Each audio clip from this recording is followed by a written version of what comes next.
그날 모두가 잠든 시간, 57호실을 조용히 빠져나간 사람이 있었다. 그로부터 몇 시간 후, 빌리, 얘들아 일어나자. 하루가 시작되는 시간, 호텔 빌라 57호의 사람들도 평소와 다름없이 부산한 아침을 맞고 있었다. 투숙객들은 인기 댄스그룹 듀스의 멤버였던 가수 김성재와 그의 동료들, 매니저와 백댄서까지 모두 8명이었다. 성재야, 아직도 안 일어나서? 오늘 스케줄 빡빡하다.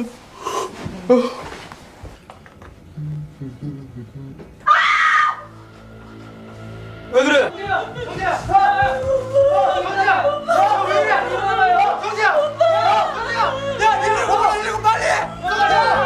예기치 못한 일이었다. 긴급 출동한 구급차에 실려 김성재는 인근 병원으로 옮겨졌다. 전날 밤까지만 해도 아무런 이상이 없었는데 밤사이 도대체 무슨 일이 있었던 것일까?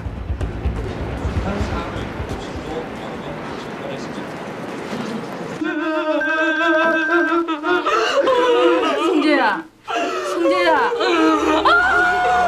성재야.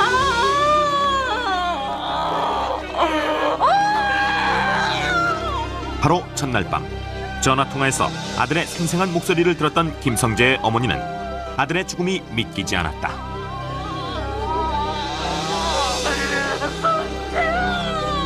사건 발생 직후 경찰이 발표한 김성재의 사인은 이름도 생소한 청장년 급사 증후군. 그러나 호텔에서 함께 합숙했던 동료들조차 그의 죽음에 대해 납득하지 못했다. 담배 같은 것도 스스로가 대단히 절제해서 피는 스타일이에요. 술도 마찬가지로 그런 편이고요. 저희도 왜 이런 일이 생긴지 전혀 모르겠어요, 지금. 인기 절정에서 듀스를 해체하고 미국으로 떠났던 김성재. 귀국해서 솔로 데뷔를 성공적으로 마친 다음 날 그의 갑작스러운 죽음은 충격적이었다.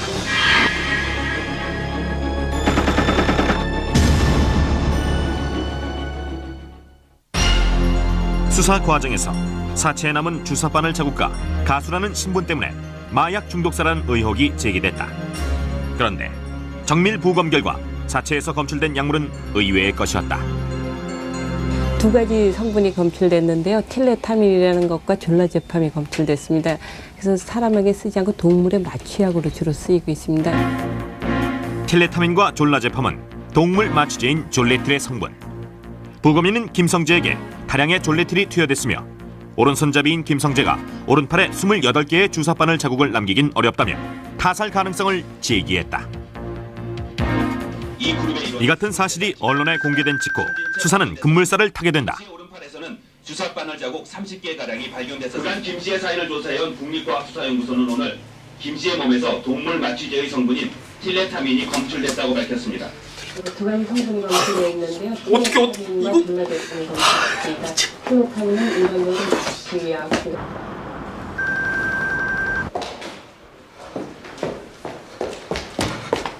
저기요.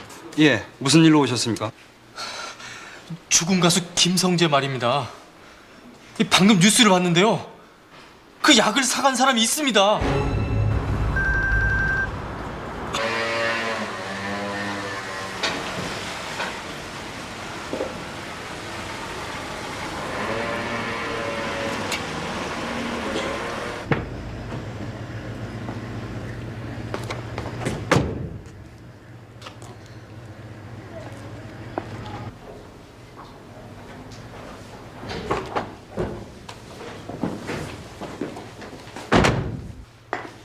정민정 씨, 뭐예요? 죽은 김성재 씨 일로 몇 가지 물어볼 게 있습니다. 같이 가실까요? 여기서 말씀하세요. 가져가시죠. 유복한 가정에서 자란 조민정은 김성재가 무명 시절부터 사귄 여자친구. 의과대 졸업생인데다 일반인들은 잘 모르는 졸레틸과 주사기를 구입한 사실이 드러나 유력한 용의자로 지목됐다. 어떻게 여자가 걔를 죽일 생각을 한다고 저를 몰아붙이는지 저는 정말 이해가 안 돼요. 그때가 한 몇 시쯤이었습니까? 그러니까 저도 그 시간 정확히 기억 못했었지만 뭐지 3시 한 40분 정도라고 그렇게 지금 다 진술이 되어 있어요. 나올 때 김성재 씨 한번 봤습니까? 당연히 봤을 텐데. 그냥 지나오면서 이렇게 언뜻 본 거죠. 그때 자고 있었어요? 자고 있었죠. 그리고 한 가지만 더 묻겠는데. 깔아놨어. 조민정이 김성재와 있다가 사건 현장을 떠났다고 한 새벽 3시 40분은 이미 김성재가 사망했다고 경찰이 추정하는 시간이었고, 여러 정황으로 봐 조민정이 범인이란 것은 의심의 여지가 없었다.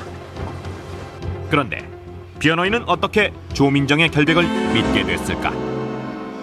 전형적인 유죄 사건이에요. 전형적인 유죄. 이걸 무죄로 뒤집는 굉장히 어려워 보였어요. 피고인과 만나서 접견해본 결과 전혀 이 사람이 누군가의 어떤 치정 관계 때문에 상대방을 죽이려고 할 정도로 그렇게 좀 그런 스타일의 여자가 아니라고 하는 거, 사람이 아니라고 하는 거, 이런 부분에 대해서 인식을 갖게 됐기 때문에.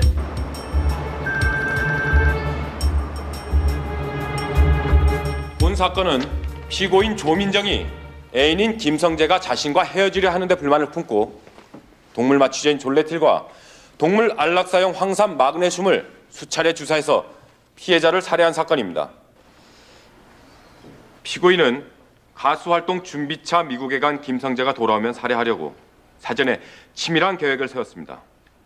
그리고 귀국한 김성재가 처음으로 방송 출연을 한 날 그 계획을 실행에 옮겼습니다.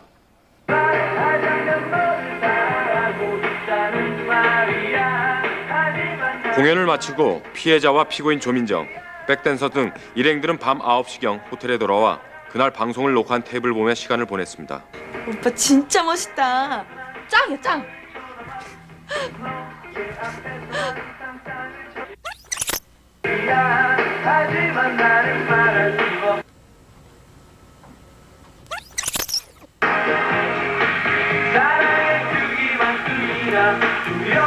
몇 시야? 잠깐만. 12시 43분. 난 들어와서 잘래. 나 먼저 들어와서 잔다. 먼저 갈게요. 성공을 축하하며 테이프를 반복해서 보던 일행들은 하나 둘 방으로 자러 들어갔고 김성재와 피고인 조민정, 매니저 박승우만 남았습니다. 그리고 잠시 후 야, 앉아. 내일 일찍 일어나야 돼. 박승우까지 일어나 빨래 건조기에 타이머를 돌리고 방으로 들어간 때가 새벽 1시경. 성재야, 오늘 공연할 때 기분이 어땠어? 첫 무대라서 그런지 좀 긴장되더라고. 피곤해 보여. 피로 싹 풀리게 피로회복제 놔줄까? 조민정은 피로회복제라고 속여 김성재에게 졸레틸을 주사한 다음 마취되어 정하지 못하는 김성재의 팔에 남은 졸레틸과 동물 안락사용 황산 마그네슘을 여러 차례 주사해서 죽인 것입니다. 피고인, 혐의를 인정합니까? 아니요, 인정하지 않습니다. 피고인은 사건 당일 호텔 거실에서 피해자와 단둘이 있다가 나왔죠. 네, 그렇지만 자는 걸 보고 나왔습니다. 성재야, 오늘 공연할 때 기분이 어땠어? 첫 무대라서 그런지 좀 긴장되더라고. 피곤해 보여. 그렇게 시간이 얼마쯤 흘렀습니다.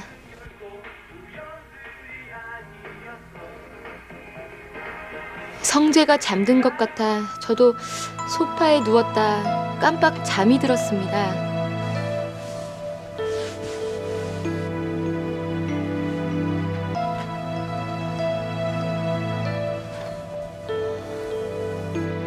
그러다 깨보니 새벽이었어요.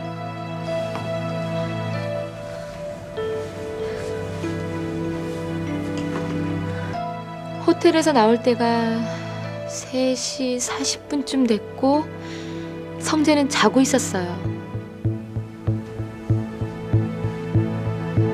그때 주사바늘 자국을 봤습니까? 못 봤습니다.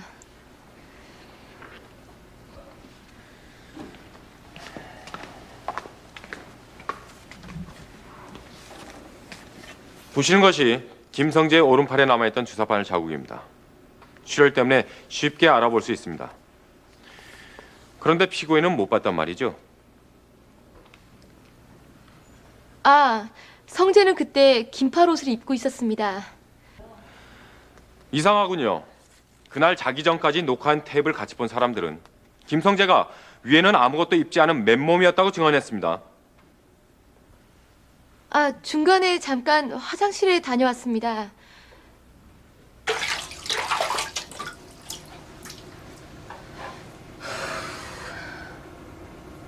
다녀와 보니 성재가 옷을 입고 있었어요.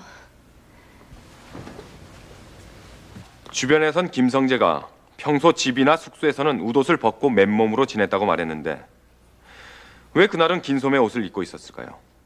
그것도 여럿이 다 함께 모여 있을 때는 벗고 있다가 하필이면 피고인이 화장실에 간 사이에 옷을 입고 있었다는 말입니까? 그건 모르겠습니다. 혹시 피고인이 김성재에게 주사를 놓고 그 자국을 숨기기 위해 미리 준비해 갔던 긴팔 옷을 입혔던 건 아닙니까? 재판장님, 지금 검사는 근거 없는 상상으로 피고인을 범인으로 몰아가고 있습니다. 그렇지 않습니다. 법의학자들이 주장한 사망 시간은 새벽 1시에서 2시 50분 사이입니다. 그러면 주사바늘 자국도 그때 난 것인데 그 시간에 김성재와 함께 있었던 사람은 피고인 조민정뿐입니다. 피고인은 의대를 졸업한 사람입니다. 그런데 사체에 남아있는 주사바늘 자국을 보면은 출혈이 심할 정도로 서툰 솜씨입니다. 예비 의사인 피고인이 주사를 그렇게 놓았을까요? 그리고 사건이 벌어졌던 그날 그곳에는 피고인 말고도 백댄서 등 7명이 한 방에 있었습니다. 자칫 들킬지도 모르는데 거기서 여자인 피고인이 주사를 28번씩이나 찔러서 사람을 죽인다는 것이 가능한 일입니까? 아닙니다. 피고인이 범인이란 걸 입증할 수 있는 증인이 있습니다. 동물병원장 박상배를 증인으로 신청합니다. 인정합니다. 증인 올라오세요. 증인은 피고인을 알고 있죠? 네. 애완견을 데리고 저희 동물병원을 다닌 지 한 1년쯤 됐습니다. 증인은 피고인이 증인의 동물병원에서 졸레틸과 황산 마그네슘 그리고 주사기 2개를 샀다고 신고했는데 그때가 언제였죠? 그게 아마도 11월 초쯤으로 기억됩니다.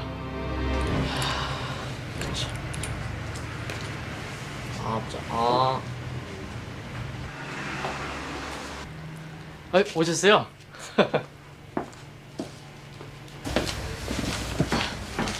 요즘 우리 루루가 치매인지 대소변을 못 가려요. 안락사 시키려면 어떻게 해야 돼요? 마취제가 있거든요. 졸레틸이라고. 그걸 먼저 주사하셔서 마취를 시키시고 난 후에요. 이 황산 마그네슘 주사를 놓으면 되는데 그러지 마시고 데려오세요. 제가 해드릴게요. 아니에요. 제가 할게요. 저도 할 줄 알아요. 조민정은 자주 오는 손님인데다 의대에 다닌 것도 알고 있어서 이 주사약을 내줬습니다. 여기 있습니다. 고맙습니다, 선생님. 또 올게요. 예, 안녕히 계세요. 예, 안녕하세요. 그리고는 저도 잊어버렸고요. 그런데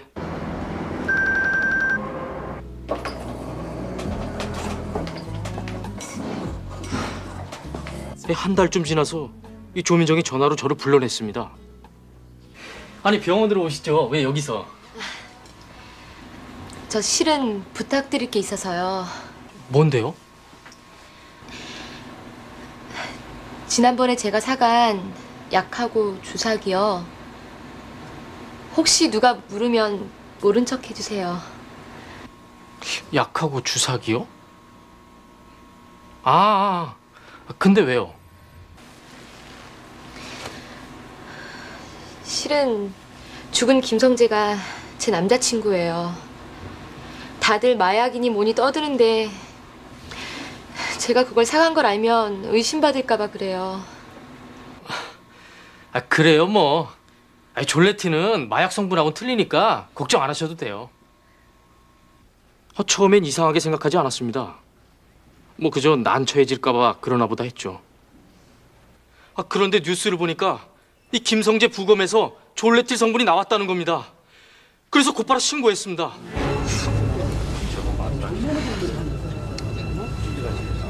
조민정이 문제의 약물과 주사기를 사갔고 김성재가 죽고 나서 그 사실을 은폐하려고 했다는 박상배의 증언은 조민정에게 치명적이었다. 피고인이 졸레틸과 황산 마그네슘, 주사기를 샀다는 증인의 말이 사실인가요? 네. 그치만 성재를 죽이려고 산 게 아닙니다. 그럼 왜 산 거죠? 자살하려고 산 겁니다. 작년 초에 의대를 졸업했지만 전 의사고시에 떨어졌습니다. 처음 겪는 실패인데다 친구들 보기도 창피해서 정말 죽고 싶었습니다. 그래서 자살하려고 산 거예요.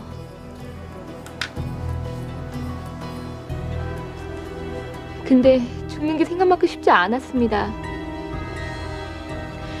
마음을 고쳐먹고 다음날 약물과 주사기를 바로 아파트 쓰레기장에 갖다 버렸습니다.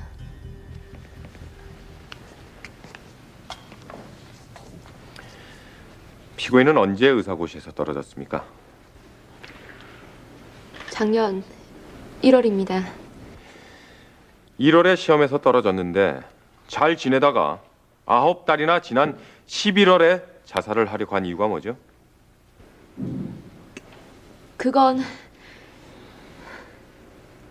약은 자살을 하려고 산 게 아니죠? 그 약을 김성재에게 주사를 했죠? 아니에요. 버렸다니까요. 성재는 제가 사랑하는 사람입니다. 제가 어떻게 사랑하는 사람을 죽이겠습니까? 사건 발생 직후 김성재는 약물로 인한 돌연사인 것으로 알려져 현장 보존이나 증거 확보 등 초동 수사가 제대로 이루어지지 않았다. 그 결과 조민정의 자백이나 범행에 사용된 약물과 주사기 같은 뚜렷한 물증 없이 재판이 진행됐고 법정 공방도 치열해질 수밖에 없었다. 특히 조민정이 졸레틸을 구입한 이유와 살해 동기가 유무죄를 판가름하는 쟁점으로 떠올랐다.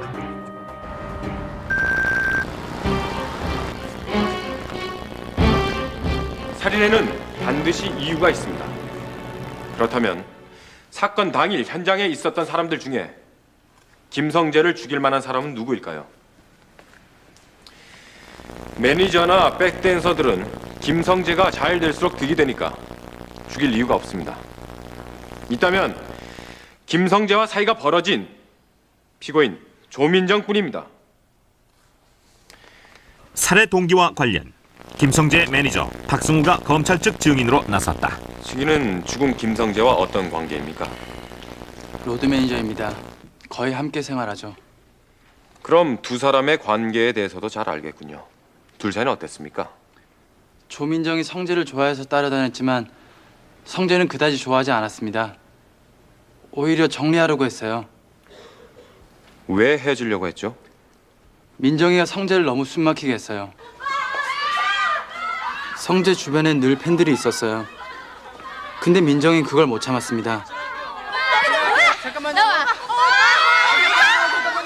그런 행동을 성재는 아주 피곤했습니다. 그것뿐이 아니었습니다. 한 번은 민정이가 성재를 가스총으로 쏜 적도 있었어요. 왜 이렇게 안 나와?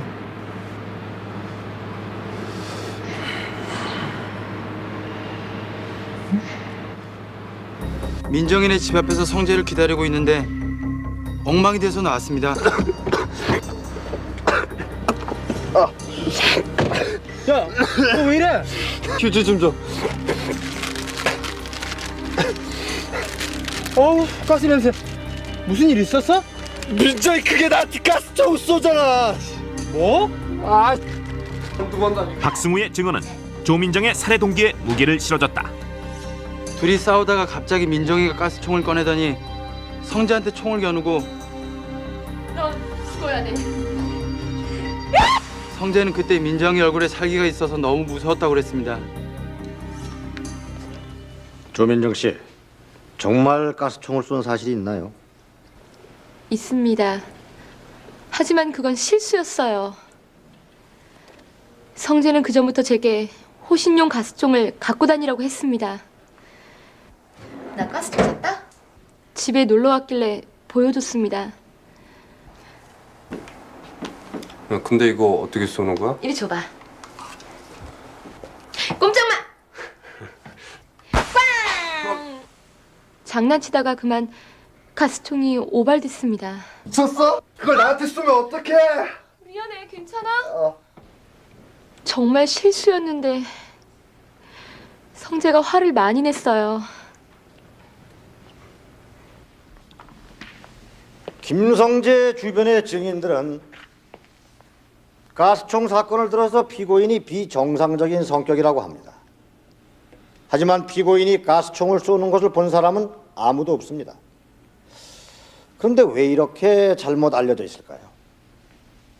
피고인의 실수에 화가 난 김성재가 부풀렸거나 피고인이 범인이라니까 증인들이 과장하는 거 아닐까요? 그렇지 않습니다. 피고인이 평소 김성재에게 얼마나 집착했었는지 단적으로 보여주는 예가 있습니다. 조민정은 김성재가 미국에 있었던 한 달 동안 무려 62회나 전화를 걸었습니다. 하루에 2번, 어떤 날은 3번 이상이었겠죠. 반면 김성재는 단 한 번도 전화를 건 적이 없습니다. 본 사건은 비정상적인 피고인이 변심한 애인을 죽여서라도 소유하겠다는 욕심으로 저지른 살해 동기가 분명한 범행입니다. 살인 사건은 반드시 동기가 있는 범죄. 검찰 측은 헤어지자는 김성재를 살해한 것은 조민정의 유달리 집착이 강한 성격 때문이라고 주장했고, 이에 대한 판단은 재판부에 맡겨졌다.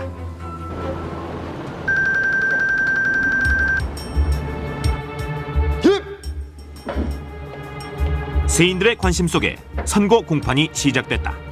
검찰 측은 조민정이 동물 마취제 졸레티를 구입하고 이를 감추려고 한 점, 또 김성재의 사망 추정 시각에 같이 있었고 두 사이가 나빴다는 증인들의 진술로 볼 때 살해 동기가 충분하다며 사형을 구형해 놓은 상태였다. 이에 대해 변호인 측은 자백이나 물증이 없다며 맞서고 있었다. 판결하겠습니다. 본 재판부는 피고인이 졸레티를 구입했음에도 불구하고 이를 은폐하려 했고 사망 시각에 피해자와 함께 있었다고 시인한 점, 또 피고인의 집착적인 성격으로 볼 때 살해 동기가 있었다고 판단했습니다. 이에 본 재판부는 피고인 조민정에게 무기징역을 선고한다. 잘 안 죽였어요. 잘 안 죽였다고요. 재판부는 직접 증거가 없음에도 검찰이 주장한 기소 내용을 받아들여 유죄 판결을 내렸다. 무엇보다 조민정이 졸레티를 구입한 것이 재판부의 판단에 결정적인 역할을 했다. 피고인이 그 약물을 하여튼 며칠 전에 구입을 했던 것은 분명하고 그런 다른 증인의 증언에 의해서 전부 다 명백히 인정이 됩니다. 그리고 피고인이 그렇게 범행을 저지르는 그 약물은 얼마든지 버릴 수도 있고 이렇게 했기 때문에 우리가 약물 자체가 없다고 해서 그것을 말하자면 유죄로 인정하는데 그런 장애가 된다고는 볼 수가 없었습니다.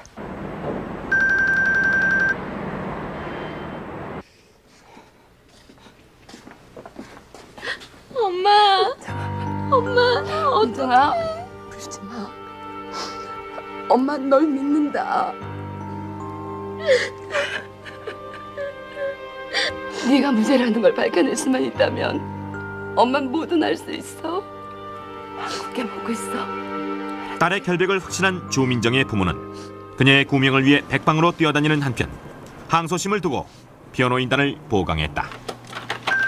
변호인들은 유죄의 결정적인 증거가 됐던 졸레틸에서 검찰 측 주장에 허점을 찾아낸다. 근데 왜 동물 마취제로 주기로 했을까요? 의대생이니까 약에 대해서도 많이 알고 구하기 쉬웠을 텐데. 살인할 그럴 동기가 있었다면, 그럴 의도를 가지고 있었다면 보다 적절한 그런 약물 선택의 가능성이 있었다고 하는 거. 그런데 하필 동물 마취제를 사용해서 사람을 죽이려고 했겠느냐 하는 거. 이게 이제 가장 큰 문제점이었습니다. 검찰 측은 조민정이 동물 마취제 졸레틸 한 병과 개 안락사용 황산 마그네슘 3.5g을 주사해서 김성재를 살해했다고 주장했다. 그러나 마그네슘은 원래 사람 몸에 있고 조민정이 구입한 양도 사람에게 독이 될 수 없다는 양리학자의 소견에 따라 법정에서는 졸레틸의 독성만이 문제가 됐다. 과연 졸레틸 한 병으로 사람이 죽을 수 있을까? 변호인단은 졸레틸의 작용을 확인해보기 위해 불가능한 인체 실험 대신 개를 대상으로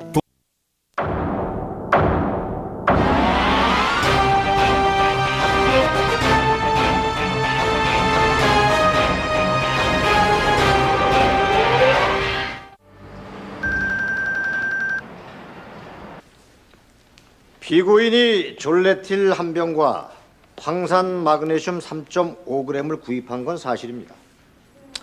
하지만 황산 마그네슘은 사람에게 위험한 정도의 양이 아니고 피해자의 혈중 마그네슘 농도로 볼 때 문제 삼을 수가 없습니다.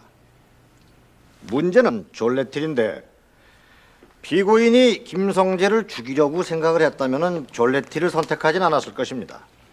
왜냐하면 졸레틸은 동물 마취제이고 얼마나 투여를 해야 사람이 죽을 수 있는지 국내는 물론 외국에서도 보고된 적이 없기 때문입니다. 재판장님, 부검 결과 김성재의 사인은 분명 졸레틸 성분인 틸레타민과 졸라제팜에 의한 중독사로 판명됐습니다.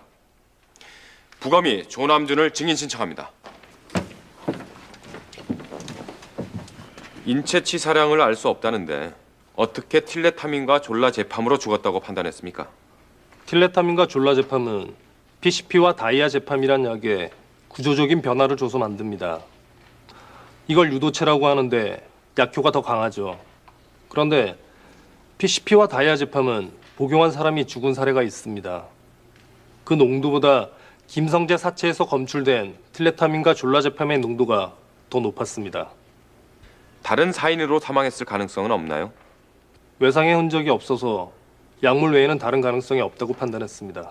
부검이가 말한 졸레틸의 두 성분, 즉 졸라제팜과 틸레타민의 효과나 상승작용에 대해서는 전문가에 따라 다른 견해를 갖고 있습니다. 양리학자 이철민을 증인으로 신청합니다. 졸레틸을 둘러싼 검찰 측과 변호인 측의 공방은 전문적인 양리학 논쟁으로 번졌다.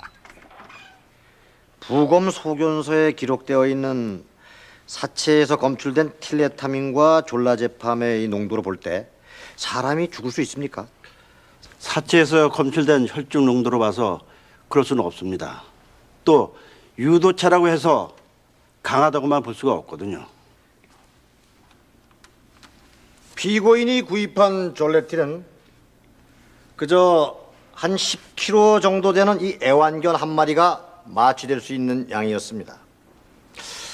과연 그 정도의 약물로 사람이 죽을 수 있을까요? 그래서 같은 양의 졸레틴을 투여하는 실험을 개를 대상으로 해봤습니다. 변호인 측이 증거로 제출한 동물 실험에서 조민정이 구입한 것과 같은 양의 졸레틸을 맞은 개는 마취됐다가 정상으로 돌아왔다. 개는 이렇게 1시간 만에 깨어났습니다.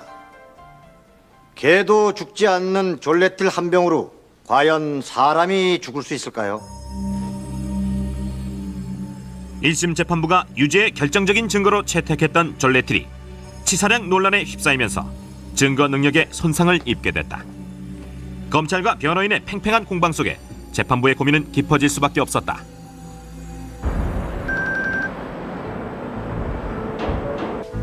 살해 동기 또한 항소심에서 여전히 쟁점으로 남아있었다.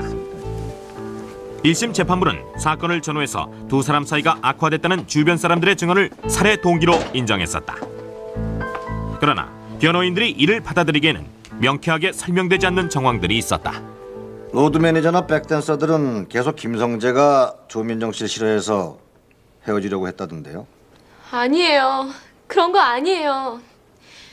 왜 그런 말을 하는지 모르겠지만 그런 거 아니에요.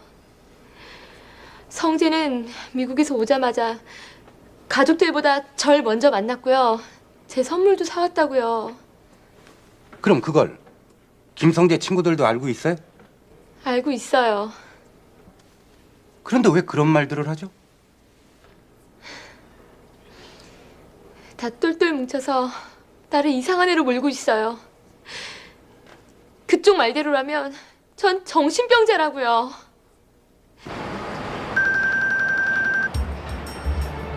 피고인이 주장하는 김성재가 준 선물이나 귀국 직후의 만남, 그것은 김성재의 진심이 아니라 피고인이 유도한 것입니다.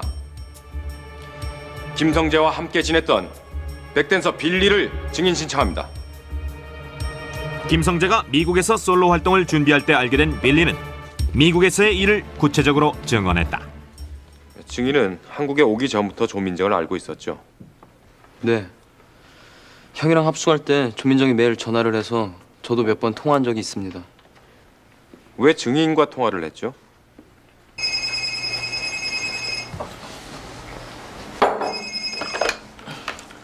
여보세요?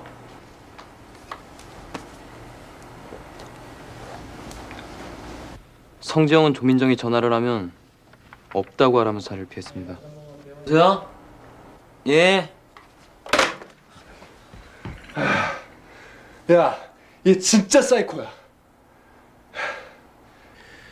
전화도 피할 정도로 조민정을 싫어한 김성재가 귀국해서 왜 조민정을 만났죠? 그건 조민정이 유학 간다고 해서 그런 거예요. 한국에 오기 며칠 전이었어요.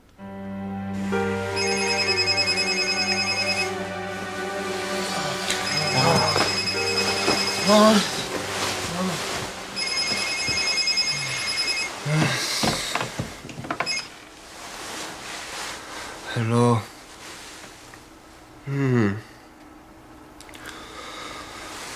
민정아, 지금 몇 시인데? 한국에 언제 오냐고? 성재형은 전화할 때 상대방이 한 말을 되묻는 버릇이 있어요. 그날은 조민정이 언제 귀국하는지를 묻는 것 같았습니다. 그러더니 그 얘기가 나왔어요. 뭐? 12월 초에 호주로 유학 간다고?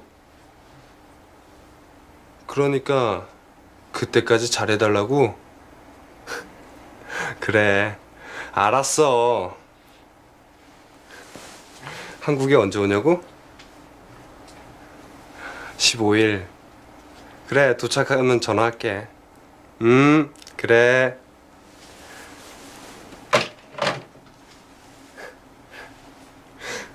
빌리! 와, 자유다! 형은 홀가분해하는 것 같았어요. 검찰 측은 증인들의 말만 믿고 피고인을 사이코 운운하는 등 정신이 이상한 사람으로 몰아가고 있습니다.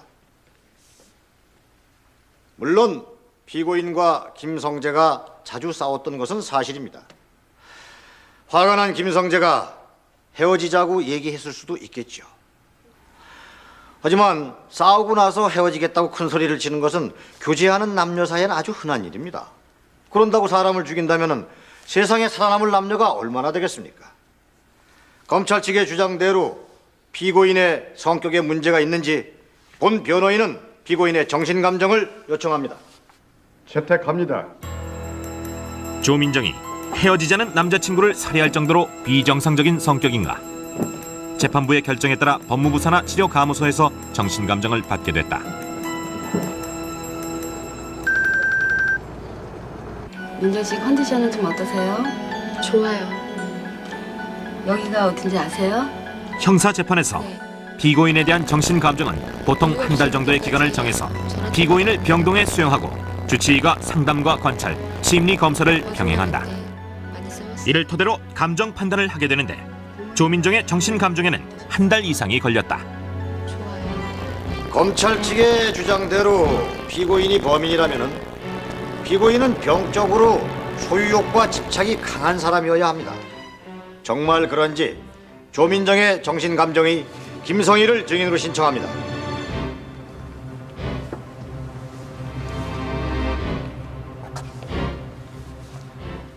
증인은 피고인 조민정의 정신감정을 하셨죠. 감정 결과가 어떻게 나왔습니까? 좀 의존적이고 복종적이긴 하지만 긍정적인 성격을 나타냈으며 다른 사람에 비해 소유욕과 집착이 강하다고 말할 수는 없습니다. 의존적이고 복종적이다. 그러면 상대를 믿고 기대는 것이 많아질 거고, 그러다 보면은 이 상대에게 집착하는 성향을 보일 수도 있는 거 아닙니까? 조민정 씨는 편집적 성격을 포함한 특이한 성격 장애가 없는 걸로 나왔습니다.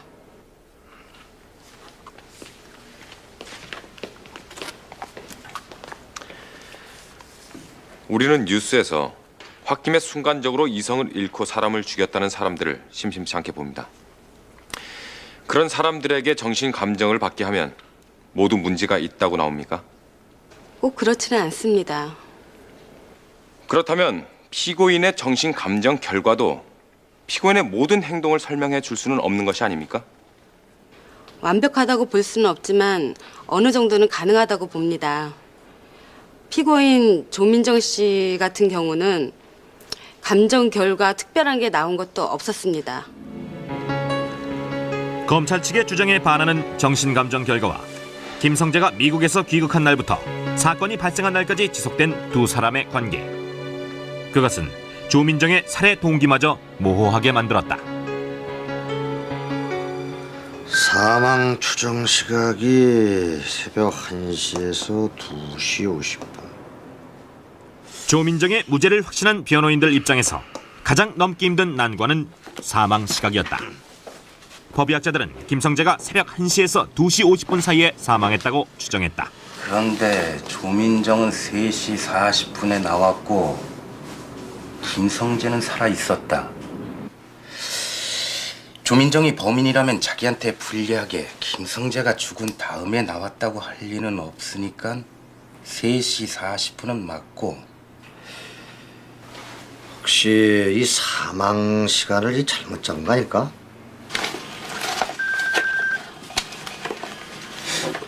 근데 이 부검 감정서엔 양측성 시반 얘기는 없네요? 감정서에 양측 시반에 대한 얘기가 없다고? 예. 이 나중에 법의학자들이 이 사체 사진을 보고 양측성 시반이라고 했어요. 시반은 죽은 사람의 혈액에서 무거운 적혈구가 아래쪽에 가라앉아 나타나는 반점.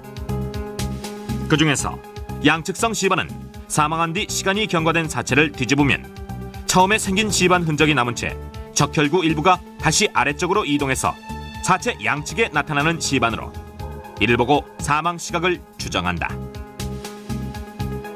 한 번 시반이 생겨서 고정되는 시간이 아주 짧게 얘기하는 사람은 4시간, 조금 더 저기 하는 사람은 6시간, 아주 길게 하는 사람은 12시간까지 있는데 아주 적게 잡아도 4시간이 되겠습니다. 그러니까는 적어도 양측성 시반이 나타나려면 4시간 이상이 돼야 되겠다.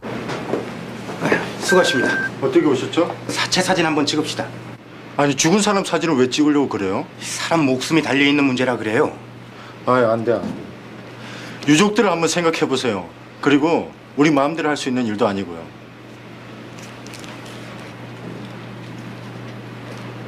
할 수 없죠. 제가 올라가겠습니다. 응? 법의학자들은 사체 사진에서 양측성 시반을 보고 사망 시각을 추정했다. 아니 뭐 하시는 거죠? 그런데 학자마다 지적한 양측성 시반의 부위들이 제각각이었다. 변호인 측은 사진에 문제가 있다고 여기고 직접 사진을 찍어서 폴라로이드 사진의 정확도를 시험했다. 이야, 이거 봐. 이 산 사람을 찍었는데 이 시반이 나타나네, 이거. 응? 꼭 시반 같잖아? 예. 법의학자들이 김성재의 사체에 있는 양측성 시반을 근거로 추정한 사망 시각은 새벽 1시에서부터 2시 50분 사이. 1시에는 다른 사람들도 피해자가 살아있는 것을 봤다고 했고, 새벽 6시 50분에 죽은 피해자를 깨우면서 사체를 뒤집었습니다. 양측성 시반은 죽은 지 최소한 4시간이 지난 다음에 이 사체를 뒤집어야만 생기니까 6시 50분에서 4시간을 뺀 2시 50분이 되는 것이죠. 문제는 양측성 시반입니다. 법의학자들은 부검 직전에 찍은 폴라로이드 사진에 나타난 양측성 시반을 보고서 사망 시각을 추정했습니다. 사체를 직접 부검한 부검인은 양측성 시반에 대해서 아무런 말이 없는데 왜 사진에는 양측성 시반이 찍혔을까요? 지금 보이는 것은 김성재의 사체를 찍은 폴라로이드 사진입니다. 여기 이렇게 희미하게 보이는 것을 법의학자들은 양측성 시반으로 봤습니다. 그런데 이 오른쪽 사진을 보면은 비슷한 이 반점이 보입니다. 그런데 이 놀랍게도 이것은 사체 사진이 아니라 산 사람의 사진입니다. 그림자가 양측성 시반으로 잘못 보일 수도 있는 이 폴라로이드 사진을 보고 추정한 사망 시각은 신빙성이 없다고 봐야 합니다. 저희들도 봐서 뭐 찬 느낌은 없었죠. 완전히 차지는 않고 그냥 온기가 있었다. 그래서 저희들도 그런 느낌은 아직도 지금 기억이 나요. 온기가 있었다. 사망 시각은 조민정이 범인임을 입증하는 중요한 증거였다. 그런데 폴라로이드 사진의 신뢰성이 깨지면서 사망 시각마저도 흔들리게 된 것이다. 변호인은 또 다른 의혹까지 제기했다. 매니저 박승우를 증인으로 신청합니다. 증인은 사건 당일 1시경에 빨래를 하고 건조기를 작동시켰는데 6시에 일어나 보니까 돌고 있어서 껐다고 했죠? 네. 녹화 테이블 보다가 다들 자러 들어가고 성재와 조민정 저만 남았습니다. 앉아? 내일 일찍 일어나야 돼? 1시에 방으로 가기 전에 빨래를 건조기에 넣고 타이머를 돌리고 들어가 잤습니다. 6시에 일어나서 거실로 가는데 건조기 돌아가는 소리가 났습니다.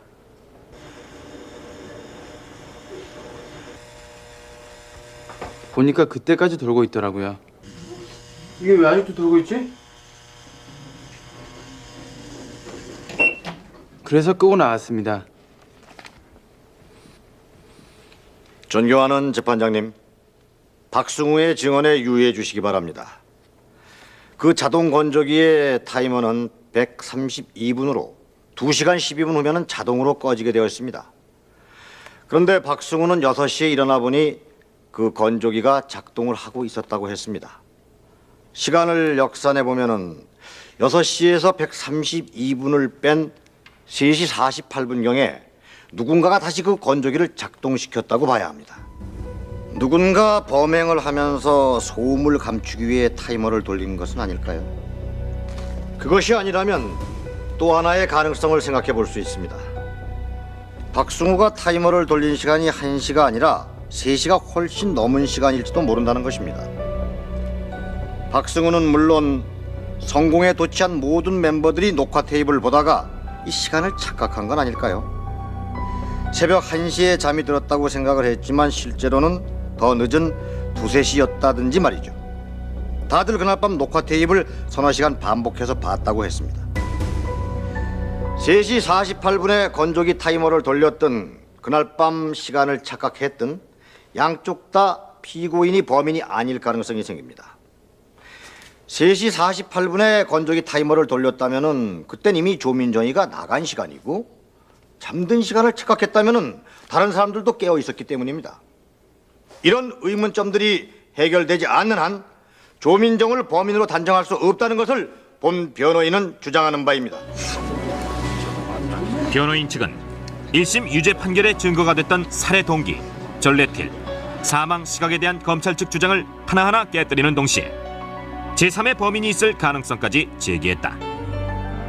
견고해 보였던 증거들이 모두 무너지게 된 데는 무엇보다 미흡한 초동 수사의 원인이 있었다. 그 당시 주변 인물들 대부분이 피해자의 사인이 특정한 어떤 약물 과용으로 인한 것이 아닌가 하는 그런 쪽으로 추측을 하고 있었을 뿐이지 어떤 피살 가능성에 대해서는 전혀 생각하지 않았다고 하는 겁니다. 따라서 피살을 전제로 한 수사가 초기에 이루어지지 않았고 이것이 이 건이 진정 원인이 무엇인지가 나중에 쟁점으로 되는 결정적인 이유가 된 것입니다.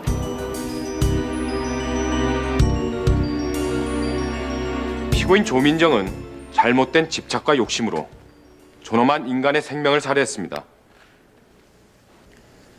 범행에 쓰인 졸레틸과 주사기를 구입하고 그것을 감추려고 한 점, 피해자가 사망한 시간에 단둘이 있었던 점, 그리고 헤어지려는 피해자에게 집착을 보였던 행동이 그 증거입니다. 그러고도 전혀 뉘우침 없이 자신의 죄를 부인하는 피고인은 극형에 처해져야 마땅합니다.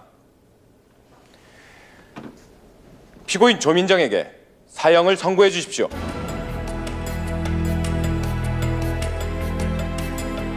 검찰 측이 주장하는 증거는 치사량을 알 수 없는 졸레틸과 증거 능력이 의심스러운 사체 사진으로 추정한 사망 시각, 그리고 피고인을 정신 이상자로 몰아가는 증인들의 무책임한 말 등 허술하기 짝이 없습니다. 한 사람의 목숨이 뒤바뀔 수도 있는 사건에서 증거는 중요합니다. 설사 피고인이 범인이라고 하더라도 그 증거에 한 점 의혹이라도 있다면 유죄를 단정할 수가 없는 것입니다. 존경하는 재판장님, 피고인에게 부디 무죄 판결을 내리시어 법의 위엄을 세워주시기를 바랍니다. 피고인 최후 진술하세요.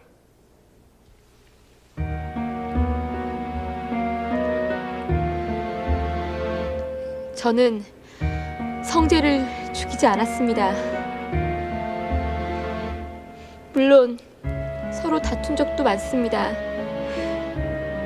하지만 그건 사랑하는 사람들이 부리는 투정이었을 뿐입니다. 전 자존심만큼은 지키며 살아왔습니다. 성재가 저를 싫어하는 내색을 했다면 제가 먼저 헤어졌지, 구차하게 매달려서 살인범이 되는 쪽을 택하진 않습니다. 전 억울합니다.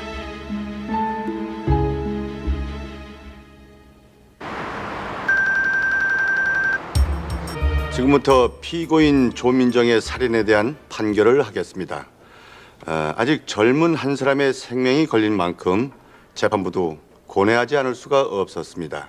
그러나 사망 시각을 단정할 수 없고 살해 동기도 뚜렷하지 않은 점, 또 투여된 약물이 과연 건강한 청년의 죽음에 이르게 할 정도인가 하는 점, 그리고 제3의 범인이 있을 가능성도 없다고 할 수 없는 만큼 살인죄로 무기징역을 선고받은 원심을 깨고 피고인 조민정에게 무죄를 선고합니다. 1년 뒤 대법원은 최종적으로 조민정의 무죄를 확정했다. 재판부는 판결문에서 증거는 추호의 의심도 없어야 하며 그렇지 않으면 피고인을 범인으로 단정할 수 없다는 말로 증거 재판주의의 원칙을 다시 한번 확인했다.